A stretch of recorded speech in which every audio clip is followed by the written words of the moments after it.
I think it's really important not to make the mistake of uh, thinking in liberal centrist terms. Donald Trump doesn't make that mistake. We shouldn't make that mistake either. So let me give you an example.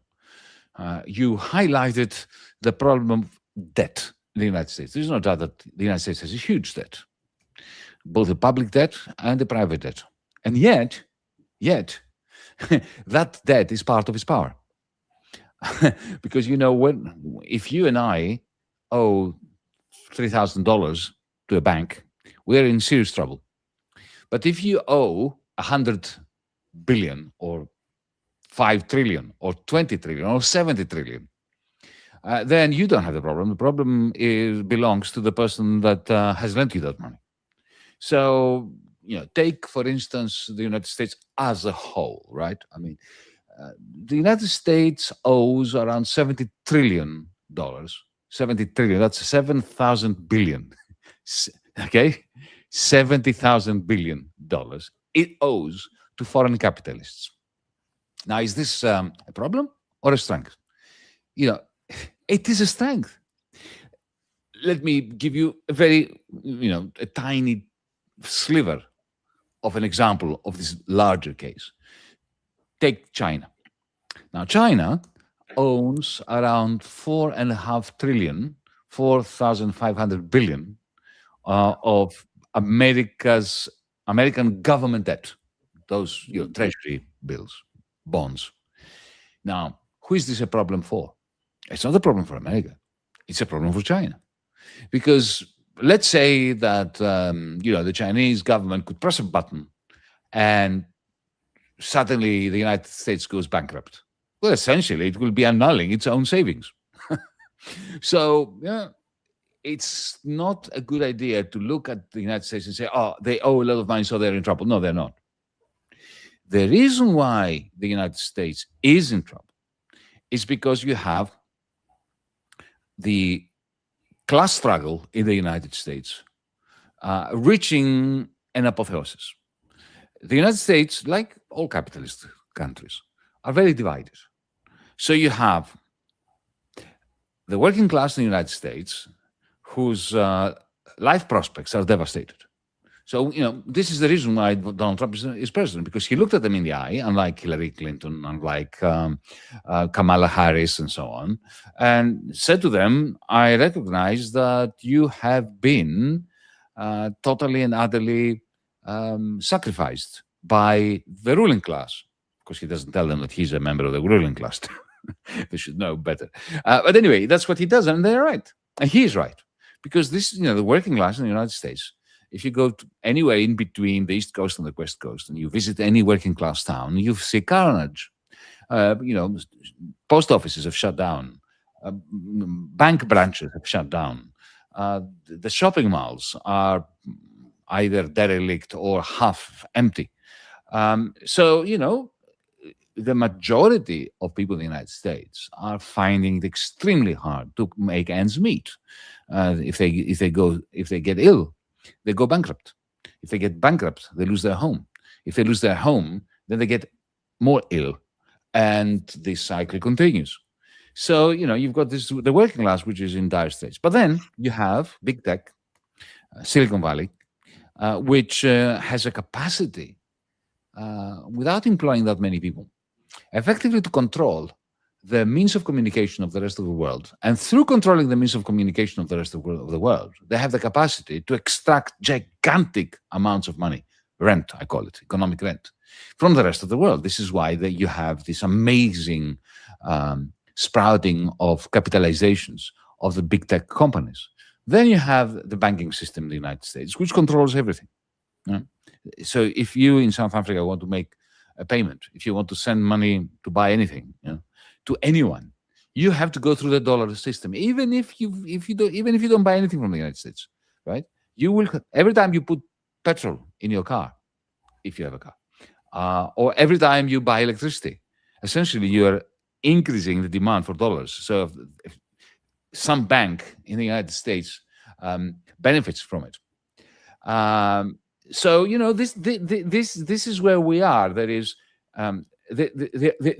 The only source of hope is that what we have, which I tried to describe, is simply not sustainable.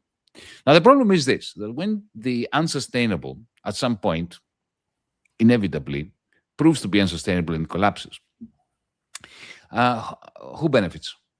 Is there going to be some progressive change in the United States that will bring into greater alignment the interests of the ruling class, sorry, of the working class, of the majority of the Americans, with the majority of the global South? That would be great, wouldn't it? But as we know from the mid-war period of the 20th century, in the 1930s, let's say, when you have a systemic capitalist collapse, it's more likely than not that the fascists will rise up, and the result will be more warmongering, more war, and more destruction. Well, certainly. But also, I think what is important to understand as well is America, for a very long time, Yanis, has been seen as a defender of democracy. And we see a lot of double standards playing out. We see big money politics that is playing out, and yeah, you've articulated a lot of that. Whether we're talking about the tech industry, we're talking about the banking industry, but what we see is social decadence. We're seeing loudmouth leadership in the form of Donald Trump as well. Now, all these factors, obviously, internally, are playing out in the United States of America, and the respect that the world has had for the United States of America appears to be diminishing. And we're seeing it right across many countries, and particularly in the global south. Well, I have a slightly different view. I mean, you talked about the United States as a great democratic force, a defender of democracy. I don't see it that way at all. I was born, and I think so were you, in countries where we had, here in Greece, we had fascism. In your country, you had apartheid, another form of fascism. And behind those regimes was the United States. The United States was never a defender of democracy.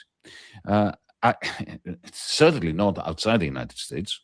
As I said, the reason why I grew up in a fascist dictatorship was because the CIA engineered the coup d'etat that destroyed our democracy here. So, when people say to me, oh, NATO is a democratic club, I say, what? I grew up in a NATO country, which was a fascist country, courtesy of NATO. So that's point number one. Point number two is, even if you look at America itself, America is not a democracy. Uh, Read the American Constitution. The American Constitution is a Republican one. It's not a democratic one. And the difference is the whole point of the American Constitution is a very smartly written constitution, the purpose of which is to keep the demos, the people, out of the democracy, to ensure that they have regular elections, but that the ruling class is never threatened by the will of the people. This is why you have a system which is by design ungovernable. Yeah, think about it. You have a situation where you've got Congress vetoing the White House, or the White House vetoing the Congress. You've got the states versus the federal government. It is designed to be in constant paralysis. Why? Because the ruling class, the oligarchs, do not want democracy to work. They want a state. They want to be able to borrow using public debt for the purposes of financing the ruling class, because this is what it does, right? I mean, when the Pentagon, buys weaponry from the military-industrial complex using debt that they sell to the Chinese, to the British, to even American working-class people or middle-class people, right? They are enriching the shareholders of the military-industrial complex. And so debt for the many becomes riches for the few.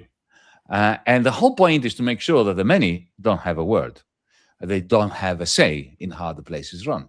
And this is how, this is the first past the post system. You have a system in the United States which regularly elects a president that didn't win the majority of the country.